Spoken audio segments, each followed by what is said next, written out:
महाराणा प्रताप की, महाराणा प्रताप की, शिवाजी महाराज की,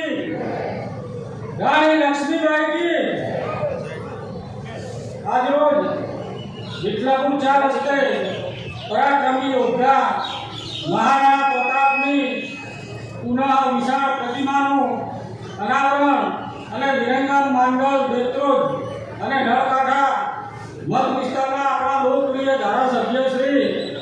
હાર્દિકભાઈ પટેલના જન્મદિવસ નિમિત્તે આર્થિક નબળા શ્રેષ્ઠ વિદ્યાર્થીઓને સ્કોલરશીપ, આંગણવાડી આશા વર્કર બહેનોને સાડી વિતરણ અને શ્રેષ્ઠ શિક્ષકોને સન્માનિત કરવાના કાર્યક્રમમાં વધારેલા સુરેન્દ્રનગર સીટના સાંસદ ચંદુભાઈ શિહોરા સાહેબ, અમદાવાદ જિલ્લા ભાજપના પ્રમુખ